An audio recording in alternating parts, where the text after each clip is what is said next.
Hello प्यारे बच्चों, नमस्कार। कैसे हैं आप सब? एक बार बता दीजिए कि आवाज की क्वालिटी, वीडियो की क्वालिटी, सब चीज बढ़िया है कि नहीं। और प्यारे बच्चों, जल्दी से जल्दी लाइव आ जाइए क्योंकि गर्मी काफी ज्यादा है और हम आपके लिए तैयार होके आ गए हैं पढ़ाने के लिए इतना सुबह सुबह। प्यारे बच्चों, इतनी गर्मी में आपका क्लास ले रहे हैं सिर्फ आपके लिए कि आपका रिजल्ट बेहतर हो सके। और ये क्लासेस बिल्कुल फ्री में चलती है। क्यों इतना मेहनत करते हैं? ताकि आपका भविष्य सही हो, आप 12th में बहुत ही अच्छा नंबर ला पाए और प्यारे बच्चों अपने माँ बाप के साथ साथ मेरा भी नाम रोशन कर पाए। इसीलिए प्यारे बच्चों आपको हम क्या कर रहे हैं, इतनी मेहनत में, इतनी गर्मी में आपको पढ़ा रहे हैं। ठीक है, तो आपका भी दायित्व बनता है कि वीडियो को शेयर करें, चैनल को सब्सक्राइब करें, पूरे दोस्तों के पास भेजें। ये भी आपका दायित्व बनता है। जब हम इतनी गर्मी में अपने प्यारे बच्चों यहाँ पे देख सकते हैं कि कितना ज्यादा गर्मी में, इस गर्मी में जब हम आपका क्लास ले लेते हैं, आपको नहीं विश्वास होगा कि जब क्लास लेते हैं तो ना, ये जमीन होता है ना, जमीन से पानी निकलता है, हमारे शरीर में से इतना पानी निकलता है कि ये जो नीचे का जमीन है ये भीगा हुआ रहता है। आप लोग मेरे फेस की तरफ भी देख सकते हैं कि कितना ज्यादा पसीना निकलता है। तो ये सारा मेहनत है बाबू। तो आपसे निवेदन है कि वीडियो को लाइक और सब्सक्राइब करते रहिएगा, शेयर करते रहिएगा। प्यारे बच्चों, आज का जो क्लास होने वाला है आपके लिए बहुत इंपॉर्टेंट होने वाला है, क्योंकि आज के क्लास में हम लोग क्लास 12 हिंदी का जो चैप्टर 5 है, जिसका नाम क्या है, एक लेख और एक पत्र, जिसके लेखक कौन है प्यारे बच्चों, तो याद रखना है किसके लेखक है, भगत सिंह। ठीक है, भगत सिंह ने लिखा हुआ है। और ये प्यारे बच्चों, ये चैप्टर से बहुत सारा ऑब्जेक्टिव सब्जेक्टिव आता है। तो अगर आप चाहते हैं कि ना आपको ऑब्जेक्टिव याद करना पड़े ना आपको सब्जेक्टिव, तो ये लेक्चर आप देख लीजिए। बस आपको कुछ भी ऑब्जेक्टिव सब्जेक्टिव रटने की आवश्यकता तो नहीं पड़ेगी। चलिए, तो यहाँ पे चैनल पे पहली बार आए हैं तो बाबू आपका दायित्व तो बनता है कि चैनल को सब्सक्राइब करके बेल आइकन को प्रेस करें। और प्यारे बच्चों, लाइक नहीं किए हैं तो फटाफट से लाइक भी कर दीजिएगा। ठीक है, फटाफट से लाइक कर दीजिएगा। उसके बाद से प्यारे बच्चों, यहाँ देखिए व्हाट्सएप ग्रुप में नहीं जुड़े हैं तो नंबर नोट कर लीजिए मेरा 9135742024। आप इसमें मैसेज करके फटाफट से व्हाट्सएप ग्रुप ज्वाइन कर लीजिए। पीडीएफ नोट्स वाला कोर्स नहीं लिए हैं तो प्यारे बच्चों हम बोलेंगे कि यहाँ पे सभी बच्चों से बोलेंगे कि 499 में यानी 499 में आप पीडीएफ नोट्स वाला कोर्स ले लीजिए। 6299 देखिए 248935। आप इस पे संपर्क करके 499 में ऑल सब्जेक्ट का पीडीएफ नोट्स आप ले सकते हैं। जैसे इस पैनल का भी पीडीएफ ये जो पढ़ा रहे इसका भी मिल जाएगा। ये पहले से ऑलरेडी डाल चुके हैं। तो प्यारे बच्चों, सारा चीज मिल जाएगा। लेकिन आप एक बार, मात्र एक बार 499 पे कीजिए। उसके बाद से आपका एग्जाम तक भी एक भी रुपया नहीं लगने वाला है। तो फटाफट से ले लीजिए। उम्मीद करते हैं कि आप लोग ले लीजिएगा। तो चलिए सभी प्यारे बच्चों एक बार यस बोलिए ताकि हम क्लास को शुरू कर दे। प्यारे बच्चों, थोड़ा सा क्लास तेजी में किया जाएगा क्योंकि गर्मी बहुत ज्यादा है, बर्दाश्त नहीं होता है प्यारे बच्चों। तो जल्दी जल्दी बता दीजिए कि यस बोल दीजिए ताकि क्लास हम शुरू कर दें। ठीक है प्यारे बच्चों, क्लास शुरू करते हैं कि लेखक, एक पत्र, यहाँ देखिए एक लेख और एक पत्र के लेखक कौन है, तो याद रखना है कि भगत सिंह है। ठीक है, और भगत सिंह की जो प्यारे बच्चों याद रखना है कि भगत सिंह का जन्म कब हुआ था, तो याद रखना है कि इनका जन्म 28 सितंबर 1907 को जन्म हुआ था। और प्यारे बच्चों 23 मार्च 1931 को ना, 23 मार्च 1931 को इनकी शहादत दी गई थी। ठीक है, यानी इनको फांसी दिया था, यानी इनकी मृत्यु हो गई थी। ठीक है, क्लियर कर लेना है। अब देखिए भगत सिंह का निवास स्थान कहाँ था, तो बंगा चक्का नंबर कितना 105, गुरेरा ब्रांच। वर्तमान कहाँ पे, तो लायलपुर। लायलपुर कहाँ पड़ता है, तो पंजाब, यानी कहने का मतलब ये पाकिस्तान में अभी है। ठीक है, तो पाकिस्तान में पड़ता है। उस समय क्या था कि बंटवारा नहीं हुआ था हम लोग का, यानी इंडिया पाकिस्तान का बंटवारा नहीं हुआ था। तो यहाँ पे इनका अगर पूछा जाए कि इनका निवास स्थान, यानी कहने का मतलब इनका निवास स्थान कहाँ था, तो लायलपुर पाकिस्तान में था। क्लियर कर लेना है। इनकी माता का नाम पूछा जाए विद्यावती देवी था, है ना। और प्यारे बच्चों पिता का नाम पूछा जाए तो सरदार किशन सिंह इनके पिता थे। तो ये क्या है, लेखक परिचय है जो आपको हर ऑब्जेक्टिव क्वेश्चन में इसमें से दिखेगा कि यहाँ पे लेखक का नाम, यानी यहाँ पे देखिए एक पत्र और एक लेख, एक पत्र और एक लेख के लेखक कौन है, प्यारे बच्चों आपको बताना है भगत सिंह है। ठीक है, क्लियर हो गया। उन यहाँ पे पूछेगा कि उनका जन्म कब हुआ, 28 सितंबर प्यारे बच्चों 1907 को जन्म हुआ और 23 मार्च 1931 को इनको फांसी दे दी गई। ठीक है, माता का नाम पूछेगा तो माता का नाम बता दीजिएगा विद्यावती देवी। पिता का नाम यहाँ पे पूछेगा तो आप लोग बता दीजिएगा कि सरदार किशन सिंह उनके पिता थे, सरदार किशन सिंह उनके पिता थे। क्लियर हो गया। ठीक है, निवास स्थान की बात करें तो प्यारे बच्चों बंगा चक्का कहाँ पे, पाकिस्तान, लायलपुर में उनका जन्म हुआ था। ये आपको याद रखना है। क्लियर हो गया। अब चलिए प्यारे बच्चों आगे बढ़ते हैं यहाँ पे कि गतिविधियां इनकी क्या क्या थी, इनके बारे में देखते हैं कि क्या क्या गतिविधियां हुई। तो प्यारे बच्चों 12 वर्ष की उम्र में जलियांवाला बाग की मिट्टी से क्रांतिकारी जीवन की शुरुआत किया। यहाँ पे याद रखना है कि 12 वर्ष के थे तो जलियांवाला बाग की जो मिट्टी है वहां से क्रांतिकारी जीवन अपना क्या किए थे प्यारे बच्चों, आरंभ किए थे, शुरुआत किए थे। 1922 में चौरा चौरी कांड के बाद महात्मा गांधी और कांग्रेस से, यहाँ आप देखिए मोह भंग किए थे। ये भी आपको याद रखना कि 1922 में जब चौरा चोरी कांड हुआ था, उसके बाद महात्मा गांधी और कांग्रेस से क्या किए थे, मोह भंग किए थे। 1923 में पढ़ाई और घर छोड़ के गणेश शंकर विद्यार्थी के साथ प्यारे बच्चों क्या हुए थे, अपना एक दल बनाए थे। तो यहाँ पे क्लियर हो गया। 1926 में नौजवान भारत सभा की गठन की। प्यारे बच्चों ये सारा क्वेश्चन है कि नौजवान भारत सभा की गठन किसने किया था, तो प्यारे बच्चों आपको याद रखना कि भगत सिंह ने किया था। कब किया था, तो 1926 में। 1926 में प्यारे बच्चों याद रखना कि नौजवान भारत सभा की गठन हुई थी। यहाँ देखिए 1928 से लेके 1931 तक चंद्रशेखर आजाद के साथ मिलकर हिंदुस्तान समाजवादी, यहाँ देखिए समाजवादी प्रजातांत्रिक संघ का गठन किया था। याद रखना है कि कब से कब तक मिलके, तो प्यारे बच्चों याद रखना है कि कब से कब तक, तो यहाँ पे सभी बच्चों को 1928 से लेकर 1931 तक याद रखना है कि 1928 से लेके 1931 तक प्यारे बच्चों मिलके किससे, चंद्रशेखर आजाद से मिलकर एगो प्रजा, यहाँ पे याद रखना है कि तंत्र की संगठन, यानी यहाँ पे क्या किया था, संघ की एगो गठन की थी। ठीक है, तो यहाँ पे आपको याद रखना है। अब देखिए 8 अप्रैल 1929 को यहाँ पे क्या किया था, बटुकेश्वर दत्त और यहाँ देखिए राजगुरु के साथ केंद्रीय असेंबली में बम फेंका था और गिरफ्तार हुए थे। कब, तो 1929 में। तो प्यारे बच्चों आपको ये इतना सब पता लग गया होगा। तो इनकी क्या है, ये गतिविधियां हैं जिसको आपको बिल्कुल जानने का हक है और आपको इसको बिल्कुल पढ़ना चाहिए कि 12 वर्ष की उम्र में जलियांवाला बाग की मिट्टी से क्रांतिकारी जीवन का आरंभ किया। फिर क्या किया, 1922 में चौरा चोरी कांड के बाद महात्मा गांधी और कांग्रेस से क्या किए प्यारे बच्चों, मोह भंग किए। 1923 में पढ़ाई छोड़कर गणेश शंकर विद्यार्थी के साथ प्यारे बच्चों गए और 1926 में नौजवान भारत सभा की गठन की और 1928 से लेकर 31 तक चंद्रशेखर आजाद के साथ मिलकर एक प्यारे बच्चों क्या किए थे, समाजवादी राज यहाँ पे क्या प्रजातांत्रिक संघ का गठन किया। फिर 8 अप्रैल 1929 को बटुकेश्वर दत्त और राजगुरु के साथ मिलकर केंद्रीय असेंबली में बम फेंका था जिसमें वो गिरफ्तार हो गए। ठीक है, इतना क्लियर हो गया।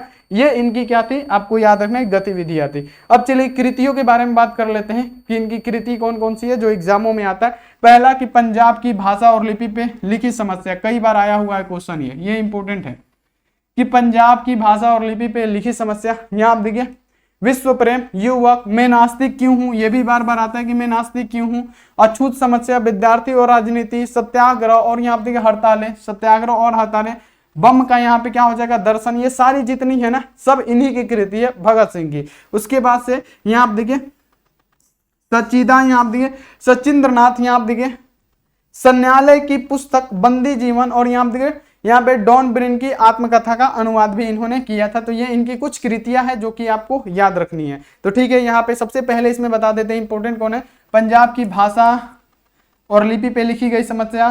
प्यारे बच्चों यहाँ आप देखिए दूसरा क्या है कि मैं नास्तिक क्यों हूँ, ये भी एग्जाम में आया हुआ है। विद्यार्थी और राजनीति भी है और यहाँ पे देखिए आपको याद रखना है कि सत्याग्रह और हड़तालें भी है। तो यही इनका क्या है, प्रमुख है जो कि आपको याद रखना है।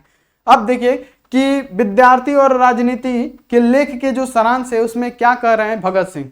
प्यारे बच्चों यहाँ पे एक लेख और एक पत्र। तो प्यारे बच्चों लेख जो लिखा था ना छात्रों के लिए, हम लोग के लिए लिखा था, एक लेख और एक पत्र में ये जो लेख लिखे थे यहाँ पे याद रखना है भगत सिंह, हम छात्रों के लिए लिखे थे कि अगर आप छात्र हैं, पढ़ाई भी कर रहे हैं तो पढ़ाई के साथ साथ आप राजनीति में भी भाग लीजिए, क्योंकि आपका योगदान होना चाहिए राजनीति में। आप पढ़े लिखे हैं तभी आप बढ़िया से देश को चला सकते हैं। तो यही प्यारे बच्चों को कहना चाहते हैं। देखिए जैसे हम आपको बता सकते हैं कि प्रस्तुत लेख में भगत सिंह ने एक महत्वपूर्ण विषय पर अपना राय प्रकट किया था। ठीक है, कौन सा, कि विद्यार्थियों को क्या करना चाहिए, राजनीति में भूमिका होना चाहिए, यानी विद्यार्थियों को राजनीति में भाग लेना चाहिए।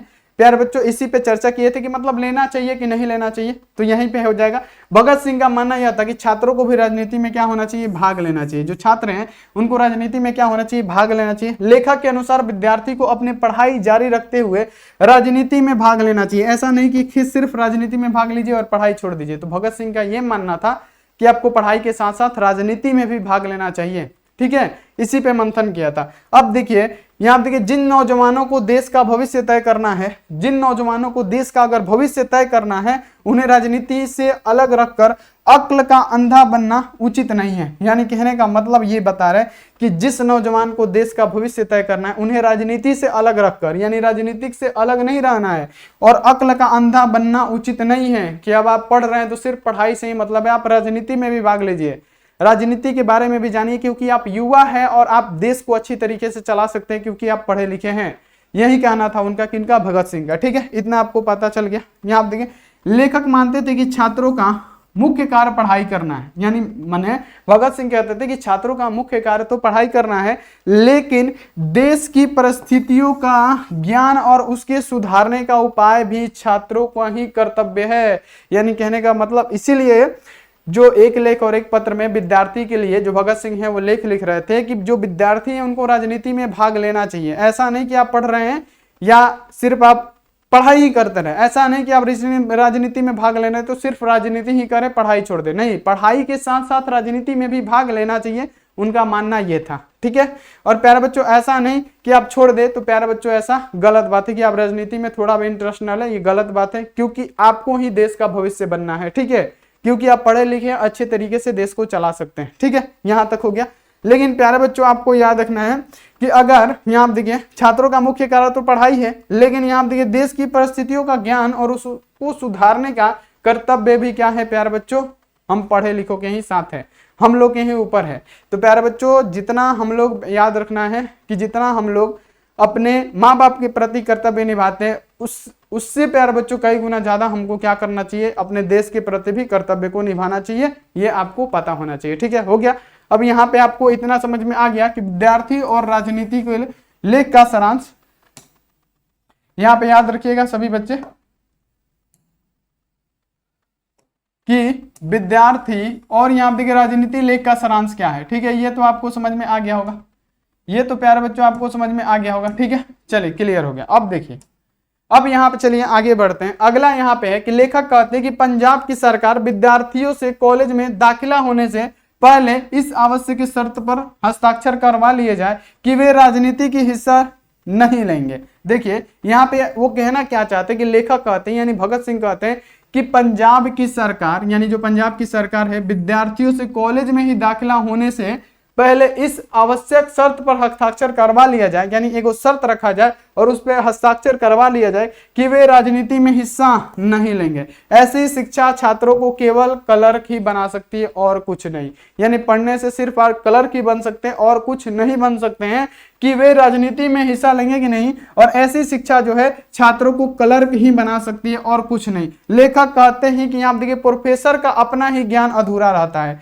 यानी पढ़ लिखे प्रोफेसर हो गए लेकिन राजनीति का ज्ञान नहीं है तो आप क्या है, अधूरा है। यानी कहते हैं कि प्रोफेसर का अपना ही ज्ञान क्या है, अधूरा है। जब कोई विद्यार्थी प्रोफेसर को रूसी लेखक की पुस्तक दिखाता है तो छात्र को यहाँ पे क्या कहते हैं, बोल्शेविक पार्टी का सदस्य बोलते हैं।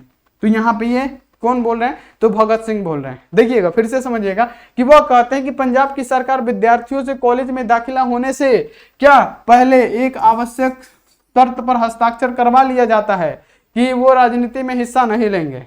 तो ऐसे जो छात्र होंगे केवल क्लर्क ही बनेंगे और कुछ नहीं बनेंगे, देश के लिए कुछ नहीं करेंगे। मतलब कहने का मतलब वो क्लर्क ही बन सकते हैं और कुछ नहीं। लेखक कहते हैं कि प्रोफेसर का अपना ज्ञान अधूरा है, यानी जो प्रोफेसर होते हैं उनका तो अपना ज्ञान अधूरा आता है। जब कोई विद्यार्थी प्रोफेसर से रूसी लेखक की पुस्तक दिखाता है, कोई भी रूसी लेखक की पुस्तक दिखाता है तो छात्र को क्या बोलते हैं, बेल्शेविक पार्टी का सदस्य बोल के भगा देते हैं। तो यहाँ पे आपको इतना क्लियर हो गया होगा। अंततः में प्यारे बच्चों मतलब एक लेख का ये जो अंततः जो पूरा सारांश निचोड़ देखें तो इसमें क्या कहते हैं, ध्यान से सुनिएगा कि भगत सिंह कहना चाहते हैं क्या बाबू, भगत सिंह यहाँ पे क्या कहना चाहते हैं, भगत सिंह यहाँ पे कहना चाहते हैं कि विद्यार्थी परिश्रम से लड़ाई करते हुए, क्या बाबू कहते हैं कि विद्यार्थी परिश्रम से लड़ाई करते हुए देश की राजनीति में भी हाथ बटाए। क्या कहते हैं कि परिश्रम से प्यारे बच्चों मेहनत से पढ़ते हुए भी क्या करें, ये राजनीति में अपना हाथ बटाए। वे कहते हैं कि जिस प्रकार इंग्लैंड के छात्र कॉलेज छोड़कर जर्मनी के खिलाफ लड़ने के लिए निकल पड़े, क्या किए, जर्मनी के खिलाफ क्या करें, लड़ने के लिए जब निकल पड़े, तो प्यारे बच्चों उसी प्रकार भारतीय छात्रों को भी क्या करना चाहिए, पॉलिटिक्स में हिस्सा लेना चाहिए। जैसे जर्मनी के छात्र थे वो क्या किए प्यारे बच्चों, पढ़ाई के साथ साथ अपने देश के लिए लड़ने के लिए निकल पड़े। तो वो राजनीति में भाग लिए थे तभी क्या किए, लड़ने के लिए निकल पड़े। उसी प्रकार प्यारे बच्चों क्या हमें भी पॉलिटिक्स में हिस्सा लेना जरूरी होता है। तो ये पूरा एक लेख का ये पूरा निचोड़ है, अंततः है कि भगत सिंह कहना चाहते हैं कि विद्यार्थी परिश्रम से लड़ाई करते हुए देश की राजनीति में भाग में, यानी कहने का मतलब क्या प्यारे बच्चों याद रखिएगा कि हाथ बटाए हुए कहते हैं कि जिस प्रकार इंग्लैंड के छात्र कॉलेज छोड़ के जर्मनी के खिलाफ लड़ने के लिए निकल पड़े, उसी प्रकार भारतीय छात्रों को भी क्या करना चाहिए प्यारे बच्चों, याद रखना है कि इसमें हिस्सा लेना चाहिए। ठीक है, क्लियर हो गया। ठीक है, बहुत बढ़िया।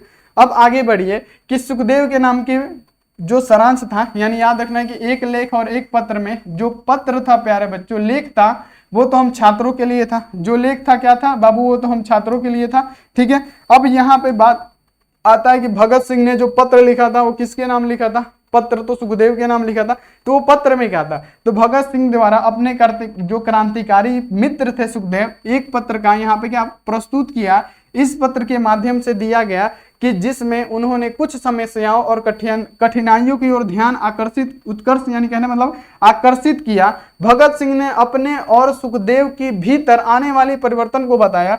पूर्व के यहाँ पे देखिए वर्षों में सुखदेव यहाँ पे देखिए आत्महत्या को अत्यंत यहाँ पे निष्क्रिय और यहाँ पे देखिए अवांछनीय कृति मानते थे, यानी इसे घृणा मानते थे। ठीक है, जबकि भगत सिंह इसका समर्थन करते थे। लेकिन यहाँ देखिए कालांतर में भगत सिंह आत्महत्या को कायरता और यहाँ पे याद रखना है कि निराश और असफलता निर्मित मानसिक रूप से परिणाम मानते थे, जबकि सुखदेव कुछ अवस्थाओं में आत्महत्या को अनिवार्य और आवश्यक मानते थे। यानी देखिए यहाँ पे सही से समझिएगा कि भगत सिंह के द्वारा क्रांतिकारी मित्र सुखदेव पत्र यहाँ देखिए प्रस्तुत करते हैं, जिसके माध्यम में जिया जाता है। उन्होंने कुछ समस्याओं और कठिनाइयों पे क्या किया था, प्रकाश डाला था। भगत सिंह ने अपने सुखदेव जो यहाँ के भीतर आने वाले परिवर्तन है उसके बारे में बताया था कि सुखदेव के भीतर क्या क्या परिवर्तन आया था। ठीक है, अब देखिए, अब यहाँ देखिए पूर्व के वर्षों में पहले में सुखदेव आत्महत्या को अत्यंत यहाँ देखिए निष्कृष्ट और यहाँ देखिए अवांछनीय कृति मानते थे। मतलब सुखदेव जो थे उसको अवांछनीय मानते थे, उत्कृष्ट मानते थे, जबकि भगत सिंह इसका समर्थन करते थे। क्या करते, जबकि भगत सिंह का इसका समर्थन करते थे।